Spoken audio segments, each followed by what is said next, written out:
शहर के बीटीआई मैदान में 25 मार्च गुरुवार को विंध्य प्रदेश पुनर्गठन की मांग को लेकर आयोजित आम सभा कोरोना के पुनर्आहट के कारण स्थगित करना पड़ा। लेकिन हमारा विंध्य हमें लौटा दो, इसके पुनर्गठन के लिए यह आंदोलन जारी रहेगा।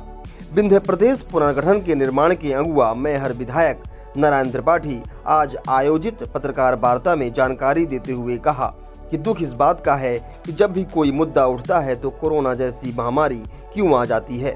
हमारी विंध्य वासियों से अपील है कि कोरोना गाइडलाइन का पालन करते हुए घर घर गांव-गांव में लोगों को जागरूक करें और विंध्य प्रदेश का पुनर्गठन कराएं। श्री त्रिपाठी ने कहा कि विंध्य प्रदेश का पुनर्निर्माण कराना है, इसके लिए मुझे जो त्याग बलिदान देना पड़े उसके लिए मैं तैयार हूँ। भाजपा के पितामह कहे जाने वाले पूर्व प्रधानमंत्री अटल बिहारी वाजपेयी का सपना साकार करना है कि छोटे राज्य बनने से विकास होता है और नए आयाम बनते हैं। इसी उद्देश्य को लेकर मैं विंध्य प्रदेश के पुनर्निर्माण को लेकर वर्ष 2004 में लगातार अभियान चला रहा था। बीच में अड़चनें भी आईं, लेकिन अटल जी के सपनों को साकार करने का यह प्रण आंदोलन अभियान रुका नहीं। हाँ, 2009 के बाद जब पुनः अभियान जोर दिया गया तो 17 मार्च तक 2020 में कोरोना महामारी ने दस्तक दे दी, जिससे 22 मार्च 2020 को भोपाल के विधायकों की होने वाली बैठक स्थगित करनी पड़ी। अब 8 अप्रैल को शहडोल, इसके बाद रीवा, भोपाल और दिल्ली में विंध्य प्रदेश पुनर्गठन को लेकर की जाने वाली सभा को भी कैंसिल करना पड़ा। लेकिन हमारा विंध्य हमें लौटा दो, ना सोऊंगा और ना सोने दूंगा। हमारा यह आंदोलन गांधीवादी विचारधारा के हिसाब से चलेगा। कोरोना गाइडलाइन का पूरी तरह से पालन कर विंध्य प्रदेश के प्रत्येक क्षेत्र में घर घर यह अभियान जारी रहेगा। लाठी डंडा नहीं चलने देंगे। हम इस बात का भी ध्यान रख रहे हैं कि कोरोना से चलने हुए कुछ की चपेट में आ जाए और हमको दोषी ठहराया जाए। श्री त्रिपाठी ने एक सवाल के जवाब में कहा, इस आंदोलन को लेकर मुझे कोई भय डर नहीं है और 1 साल बाद यह दिखने लगेगा कि विंध्य प्रदेश बनकर रहेगा। श्री त्रिपाठी ने कहा कि हम मजबूर कर देंगे 2023-24 तक विंध्य प्रदेश बनाने के लिए।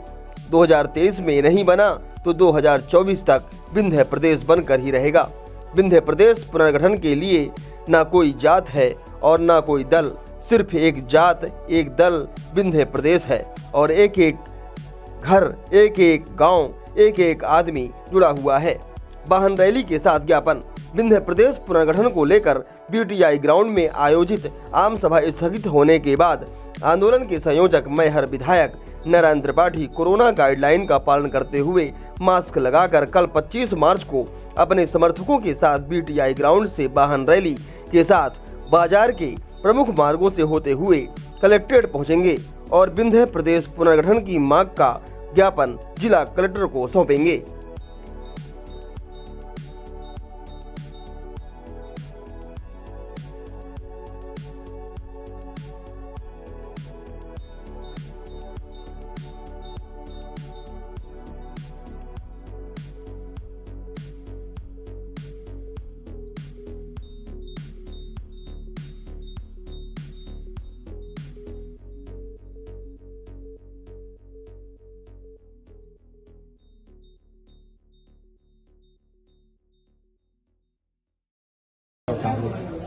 और अगर विंध्य प्रदेश नहीं मिला तो हम फेल कर देंगे। तो ऐसी जरूरत क्यों पड़ी ऐसे कहने की?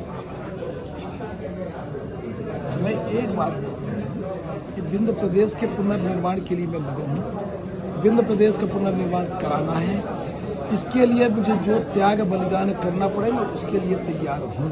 मैं ये बात बोलता हूँ, कब कहाँ कौन बात कहाँ से यहाँ से वहाँ टेढ़ी मेढ़ी हो जाए ये मैं नहीं जानता, पर मैं ये बात बोलता हूँ कि विंध्य का पुनर्निर्माण कराना है, इसके लिए मुझे जो अपना त्याग बलिदान देना पड़ेगा उसके लिए भी मैं तैयार हूँ। तो ऐसा नहीं लगता कि आप सरकार की गाइडलाइन से फिर इधर चले जाते हैं अपनी पार्टी गाइडलाइन से? पार्टी की गाइडलाइन यही है।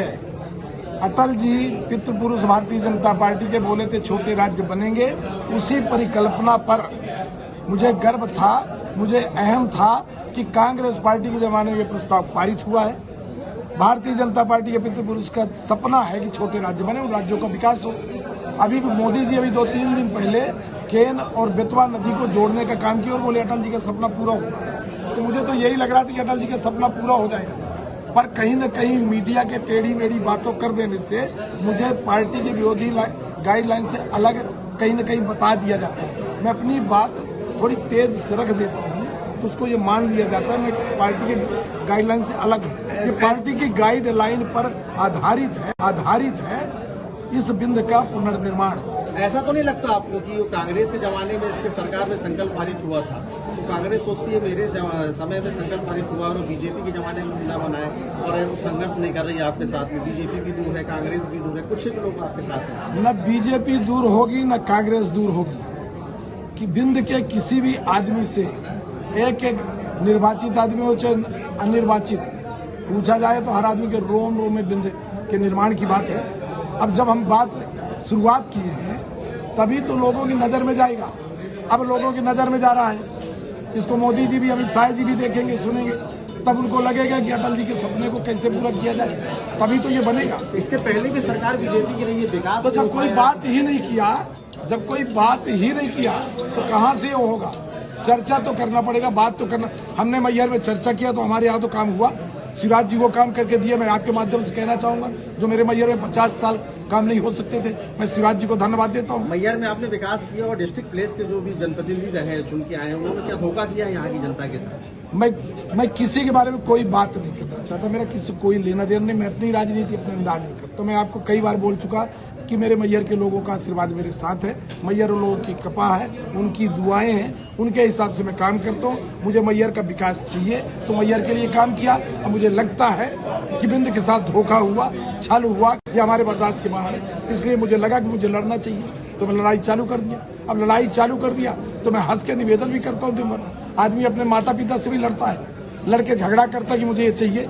मेरा 2 भाई है तो दोनों भाई अपने बाप से लड़ते हैं कि पिताजी मुझे ये हिस्सा चाहिए, मुझे ये वाला खेत चाहिए, मुझे ये वाला घर चाहिए। इसलिए मैं मांग कर रहा हूँ अपने मुख्यमंत्री जी से, प्रधानमंत्री जी से, अमित शाह जी से कि अटल जी के सपनों को पूरा कर दे और बिंद प्रदेश का पुनर्निर्माण कर दे, हमारा हक हमें दे दे। अभी आपने कहा था कि कोरोना का अस्त्र के रूप में उपयोग कर रही सरकार। आदमी का जब मन दुखी होता है तो ये बातें कहीं न कहीं निकलती है कि इतने दिनों से मेहनत किए, अब जब मेहनत चकराचूर होती है, ये हमारी न्यूज तैयार हुई है, हमें कोई नुकसान नहीं हुआ, हम कार्यक्रम को स्थगित ही किए हैं। आपके माध्यम से पूरे बिंदवासियों से अपील करूंगा, प्रार्थना करूंगा कि एक एक घर में जागरूकता अभियान चलाएं और इस बिंद का पुनर्निर्माण कराएं।